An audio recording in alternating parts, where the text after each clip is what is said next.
नमस्कार आदाब दोस्तों, मैं आपका दोस्त मोनू एक बार फिर एक नई कहानी के साथ हाजिर हूँ। आज मेरी कहानी का शीर्षक है कर्म फल भोगते हुए भी दुखी ना हो। एक राजा बड़ा धर्मात्मा, न्यायकारी और परमेश्वर का भक्त था। उसने ठाकुर जी का मंदिर बनवाया और एक ब्राह्मण को उसका पुजारी नियुक्त किया। वह ब्राह्मण बड़ा सदाचारी, धर्मात्मा और संतोषी था और राजा से भी कभी कोई याचना नहीं करता था। राजा भी उसके स्वभाव पर बहुत प्रसन्न था। उसे राजा के मंदिर में पूजा करते हुए 20 वर्ष गुजर गए।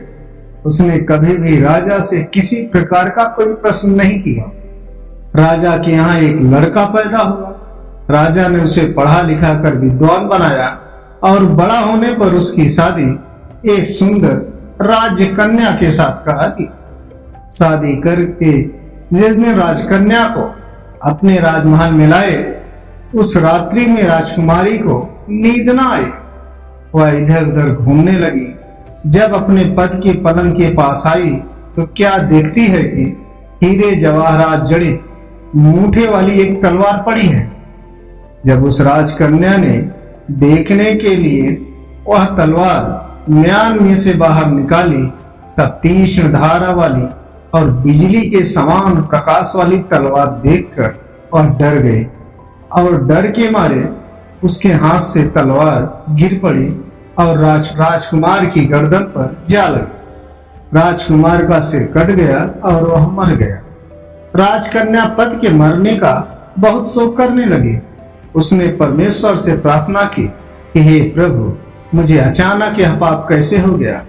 पति की मृत्यु मेरे ही हाथों में हो गई।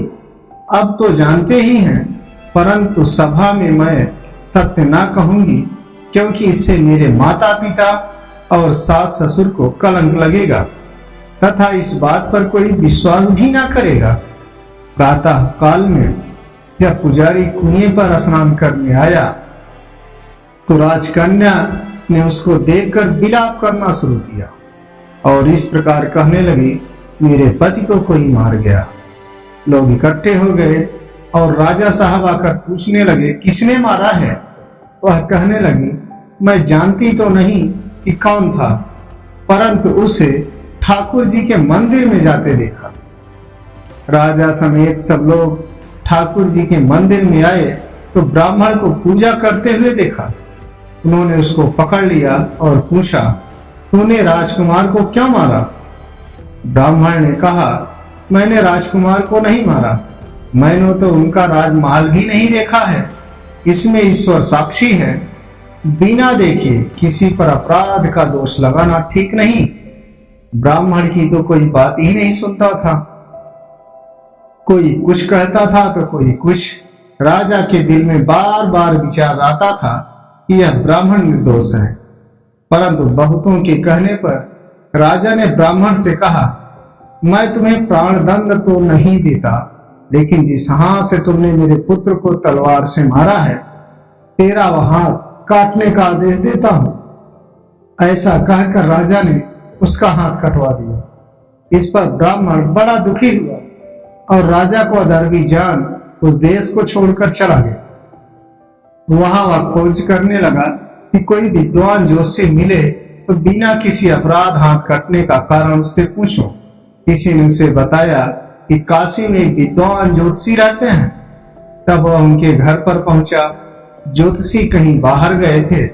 उसने उनकी धर्मपत्नी से पूछा, माता जी, आपके पति ज्योतिषी जी महाराज कहाँ गए हैं। तब उस स्त्री ने अपने मुख से अयोग्य असहा दुर्वचन कहे, जिनको सुनकर वह ब्राह्मण हैरान हुआ और मन ही मन कहने लगा कि मैं तो अपने हाथ कटने का कारण पूछने आया था, परंतु अब इनका ही हाल पहले पूछूंगा। इतने में ज्योतिषी आ गए। घर में प्रवेश करते ही ब्राह्मणी ने अनेक दुर्वचन कहकर उनका तिरस्कार, परंतु ज्योतिषी भी चुप रहे और अपनी स्त्री को कुछ भी नहीं कहा। तदंतर वे अपनी गद्दी पर आ बैठे। ब्राह्मण को देखकर ज्योतिषी उनसे कहा, कहिए ब्राह्मण देवता, कैसे आना हुआ। आया तो था अपने बारे में पूछने के लिए, परंतु पहले आप अपना हाल बताइए कि आपकी पत्नी आप अपनी जुबान से आपका इतना तिरस्कार क्यों करती हैं, जो किसी से भी नहीं सहा जाता और आप सहन कर लेते हैं। इसका कारण है, यह मेरी स्त्री नहीं, मेरा कर्म है। दुनिया में जिसको भी देखते हो, अर्थात भाई, पुत्र, शिष्य, पिता, गुरु, संबंधी, जो कुछ भी है, सब अपना कर्म ही है। यह स्त्री नहीं, मेरा किया हुआ कर्म ही है, और यह भोगे बिना कटेगा नहीं। अवश्यमेव भोक्तव्यम कृतम कर्म शुभाशुभम ना भुक्तम क्षीयते कर्म कल्प कोटि सतरे। अपना किया हुआ जो भी कुछ शुभ अशुभ कर्म है, वह अवश्य ही भोगना पड़ता है। बिना भोगे तो सैकड़ों करोड़ों कल्पों के गुजरने पर भी कर्म नहीं टल सकता। इसलिए मैं अपने कर्म खुशी से भोग रहा हूँ और अपनी स्त्री को ताड़ना भी नहीं करता, ताकि आगे इस कर्म का फल न भोगना पड़े। महाराज, आपने क्या कर्म किया था? सुनिए, पूर्व जन्म में मैं कौवा था और मेरी स्त्री गधी थी। इसकी पीठ पर फोड़ा था। फोड़े की पीड़ा से यह बड़ी दुखी थी और कमजोर भी हो गई थी। मेरा स्वभाव बड़ा दुष्ट था, इसलिए मैं इसके फोड़े में चोंच मारकर इसे ज्यादा दुखी करता था। जब दर्द के कारण यह कूदती थी, इसकी फजीहत देकर मैं खुश होता था। मेरे डर के कारण यह सहसा बाहर नहीं निकलती थी, किंतु मैं इसको ढूंढता फिरता था। यह जहां मिले वहीं इसे दुखी करता था। आखिर मेरा द्वारा सताए जाने पर त्रस्त होकर यह गांव से 10-12 मील दूर जंगल में चली गई। वहां गंगा जी के किनारे सघन वन में हरा हरा घास खाकर और मेरे चोटों से बचकर सुखपूर्वक रहने लगी। लेकिन मैं इसके बिना नहीं रह सकता था। इसको ढूंढते ढूंढते मैं उसी वन में जा पहुंचा और वहां उसे देखते ही इसकी पीठ पर जोर से चोंच मारी तो मेरी चोंच इसकी हड्डी में चुभ गई। इस पर इसने अनेक प्रयास किए, फिर भी चोंच न छूटी। मैंने भी चोंच निकालने का बड़ा प्रयत्न किया, मगर न निकली।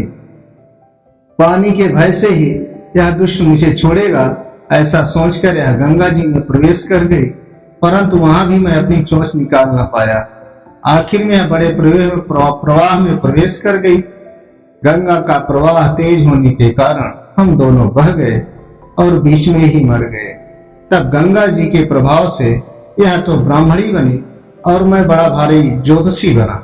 अब वही मेरी स्त्री हुई, जो मेरे मरण पर्यंत अपने मुख से गाली निकालकर मुझे दुख देगी, और मैं भी अपने पूरे कर्मों का फल समझकर सहन करता रहूंगा। इसका दोष नहीं मानूंगा, क्योंकि यह किए हुए कर्मों का ही फल है। इसलिए मैं शांत रहता हूं। अब अपना प्रश्न पूछो। ब्राह्मण ने अपना सब समाचार सुनाया और पूछा, अधर्मी पापी राजा ने मुझ निरपराध का हाथ क्यों कटवाया? जोशी राजा ने आपका हाथ नहीं कटवाया, आपके कर्म ने ही आपका हाथ कटवाया है। किस प्रकार? पूर्व जन्म में आप एक तपस्वी थे और राजकन्या गौ थी तथा राजकुमार कसाई था। वह कसाई जब गौ को मारने लगा, तब गौ बेचारी जान बचाकर आपके सामने से जंगल में भाग गए। पीछे से कसाई आया और आपसे पूछा कि इधर कोई गाय तो नहीं गई है? आपने प्रण कर रखा था कि झूठ नहीं बोलूंगा। अतः जिस तरफ गौ गई उस तरफ आपने हाथ से इशारा किया तो उस कसाई ने जाकर गौ को मार डाला। गंगा के किनारे वह उसकी चमड़ी निकाल रहा था। इतने में ही उस जंगल से शेर आया और गौ एवं कसाई दोनों को खाकर गंगा जी के किनारे ही उनकी हड्डियां उसमें बह गईं।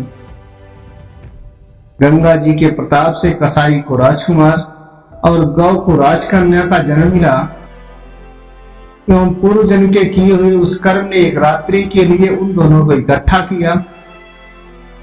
क्योंकि कसाई ने गौ को हंसिए से मारा था, इसी कारण राजकन्या के हाथों अनायास ही तलवार गिरने से राजकुमार का सिर कट गया और वह मर गया। इस तरह अपना फल देकर कर्म निवृत्त हो गया। तुमने जो हाथ का इशारा रूप कर्म किया था, उस पाप कर्म ने तुम्हारा हाथ कटवा दिया है। इसमें तुम्हारा ही दोष है, किसी अन्य का नहीं। ऐसा निश्चय कर सुख पूर्वक रहो। कर्म फल का भोग टलता नहीं। कितना सहज है ज्ञान शक्ति जीवन। यदि हम इस कर्म सिद्धांत को मान लें और जान लें तो पूर्वकृत घोर से घोर कर्म का फल भोगते हुए भी हम दुखी नहीं होंगे, बल्कि अपने चित्त की समता बनाए रखने में सफल होंगे। भगवान श्री कृष्ण इस समत्व के अभ्यास को ही समत्व योग संबोधित करते हैं, जिसमें दृढ़ स्थिति प्राप्त होने पर मनुष्य कर्म बंधन से मुक्त हो जाता है। हमारी कहानी आपको कैसे लगी कमेंट बॉक्स में अवश्य बताएं और हमारे चैनल को अधिक से अधिक लाइक और सब्सक्राइब करें। धन्यवाद।